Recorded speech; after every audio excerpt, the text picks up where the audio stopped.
বিসমিল্লাহির রহমানির রহিম। প্রিয় বিনিয়োগকারী ভাই বোনেরা, আমার শুভেচ্ছা নিবেন। আজ বন্ধের দিন, শনিবার, 2026-এর জুন মাসের শেষ প্রান্তে আমরা চলে আসছি। অর্থাৎ আজকে 27শে জুন। যে 30শে জুনের মধ্যে আপনারা বিনিয়োগকারী যারা আছেন শেয়ার মার্কেটে কিংবা যে ট্যাক্স রেওয়ার্ড, আয়কর রেওয়ার্ড নেওয়ার জন্য যারা ইচ্ছুক, তারা 30শে জুনের মধ্যে আপনাদের বিনিয়োগটা সম্পন্ন করতে হবে। তাহলে আপনারা আপনাদের বিনিয়োগকৃত টাকার উপর সর্বোচ্চ 25% অর্থাৎ আয়কর রেয়ারটা নিতে পারবেন। তো এখানে একটা বিষয় আমি আপনাদের উদ্দেশ্যে বলবো, পুঁজিবাজার নিয়ে অনেকের এখনো স্বচ্ছ ধারণা নাই। যারা আমরা ক্ষুদ্র বিনিয়োগকারী, আমি বড় বিনিয়োগকারী কিংবা মাঝারি বিনিয়োগকারী যারা প্রতিনিয়ত বিনিয়োগ করে তাদের উদ্দেশ্যে বলছি না, যারা নতুন বিনিয়োগকারী তাদেরকে আমি বলছি, এই পুঁজিবাজার আসলে অর্থনীতির জন্য একটা বড় ভূমিকা রাখে।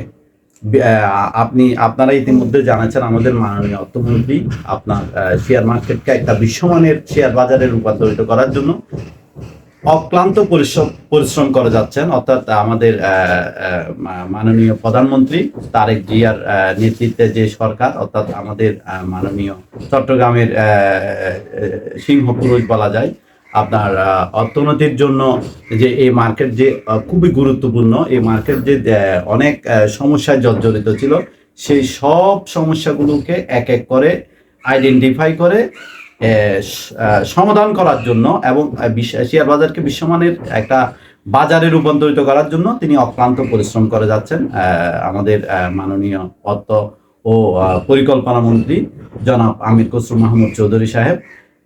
আরেকটা বিষয় এখানে, আসলে আমরা জানি শেয়ার মার্কেট থেকে আমরা বাই সেল করে একটা বেনিফিট নিতে পারি বা প্রফিট নিতে পারি। আসলে তা না। যারা এই মার্কেটের জাইন, যারা এই অর্থনীতিতে ভূমিকা রাখতেছে, যারা ইন্ডাস্ট্রিয়ালিস্ট, অর্থাৎ যাদের ইন্ডাস্ট্রি আছে, যাদের বড় বড় ট্রেডিং ব্যবসা আছে, যাদের বড় বড় শিল্প কারখানা আছে, তারা কিন্তু ব্যাংক থেকে টাকা নিয়ে যেভাবে তারা ব্যবসা করতে পারে ডিসকমফোর্ট ফিল করে, কিন্তু শেয়ার মার্কেট থেকে টাকা নিয়ে তারা যদি প্রকৃতপক্ষে ইনভেস্ট করে, অর্থনীতিতে ভূমিকা রাখে, আপনার দেশের কর্মসংস্থান সৃষ্টিতে যারা ভূমিকা রাখে, তারা কিন্তু এই শেয়ার বাজার থেকে টাকা নিয়ে যদি কাজটা করে, তাহলে তারা কমফোর্ট ফিল করে। অর্থাৎ তারা খুব বেশি সময় পায় যে এই অর্থ বিনিয়োগকারীদের মাঝে যে বিনিয়োগকারীদেরকে শেয়ার হোল্ডার বানায়, অর্থাৎ তারা তাদের যে মালিকানার একটা অংশ তাদেরকে দিয়ে দেয়, দেন বছর শেষে তারা একটা প্রফিট পায়। শুধু কি তাই? আসলে না। আপনি শেয়ার বাজারে বিনিয়োগ করবেন, বছরে একটা প্রফিট পাবেন, এটা তো আছেই। আপনার শেয়ারের দাম কিন্তু স্টেপ বাই স্টেপ বাড়তে থাকে।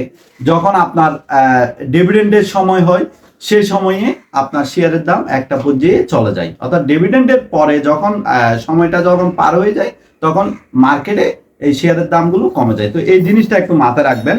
অর্থাৎ যারা জুন ক্লোজিং এর শেয়ার নিয়ে এই সময়ে বিনিয়োগ করবেন, তারা কিন্তু একদিকে ক্লোজিং এর সময় আপনার একটা লভ্যাংশ পাবেন বছর শেষে, যেটা কোম্পানি কর্তৃক লভ্যাংশ ঘোষণা করে সেটা পাবেন। আর একটা হচ্ছে আপনার শেয়ারের দাম বাড়তে থাকবে। তবে এখানে একটা ধৈর্যের পরিচয় দিতে হবে।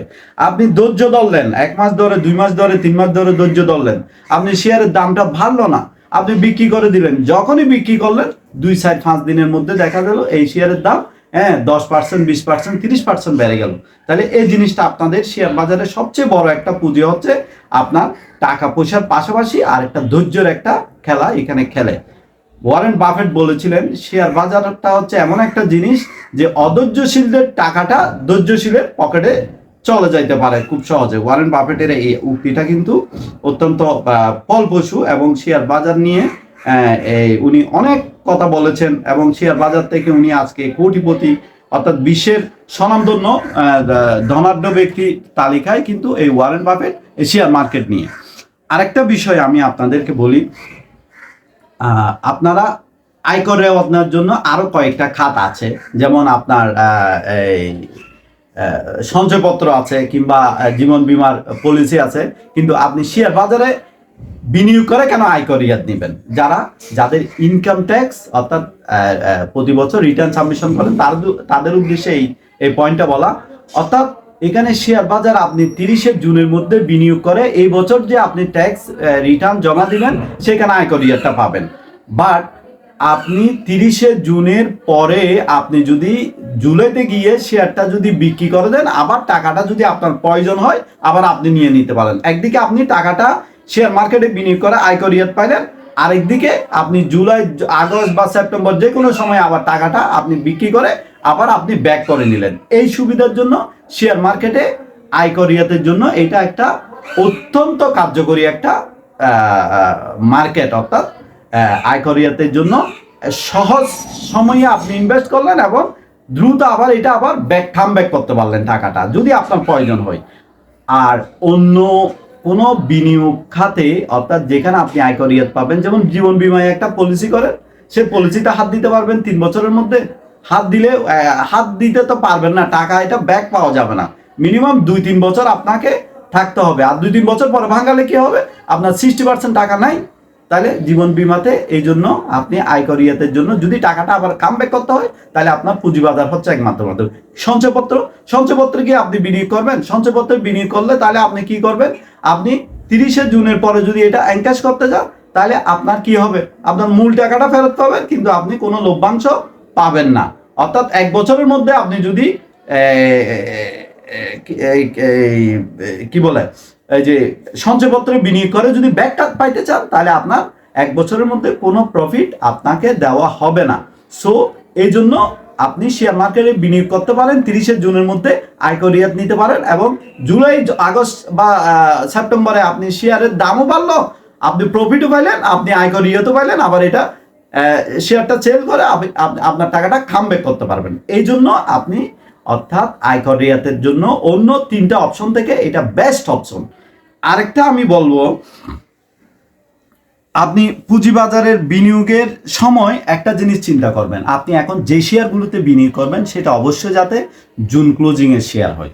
জুন ক্লোজিংয়ের শেয়ারগুলোতে এখন যদি বিনিয়োগ করেন, ধরেন জুন ক্লোজিংয়ের যে শেয়ারগুলো, ওগুলো সেপ্টেম্বর অক্টোবরের মধ্যে কিন্তু তারা ডিভিডেন্ড দিবে, তাহলে এই যে এই সময়টাতে শেয়ারের দামগুলো গ্র্যাজুয়ালি বাড়তে থাকবে। আর সবচেয়ে বড় কথা হচ্ছে, অন্য শেয়ারও আপনি বাজার মূল্যের সাথে, তাদের ফেস ভ্যালুর সাথে সামঞ্জস্য রেখে দেখে শুনে যদি বিনিয়োগ করতে পারেন, তাহলে সেখানেও আপনি গেইন করতে পারবেন। আমি শুধু জুন ক্লোজিংয়ের শেয়ারে বিনিয়োগ করবেন তা না, আপনি লং টার্মে বিনিয়োগ করলে, ফান্ডামেন্টাল শেয়ারে বিনিয়োগ করলে, এবং আপনার উদ্দেশ্য যদি থাকে যে আপনি 5 বছরের জন্য বিনিয়োগ করবেন, সেই ক্ষেত্রে আপনি ফান্ডামেন্টাল শেয়ারে আপনি ব্যাংক, ইন্স্যুরেন্স, ফাইন্যান্স, যে ইঞ্জিনিয়ারিং, আইটি, ফার্মাসিউটিক্যাল, এই সমস্ত সেক্টরে আপনি ভালো শেয়ার দেখে, ফান্ডামেন্টাল দেখে, যাদের প্রতি বছর ডিভিডেন্ড দেওয়ার সক্ষমতা থাকে, যারা ধারাবাহিকভাবে ডিভিডেন্ড দিয়ে যাচ্ছে, এই সমস্ত শেয়ার আপনারা বিনিয়োগ করবেন। তবে আপনারা একটা বিনিয়োগ করার সময় একটা জিনিস দেখবেন যে অবশ্যই যাতে এটা বাজার মূল্যের সাথে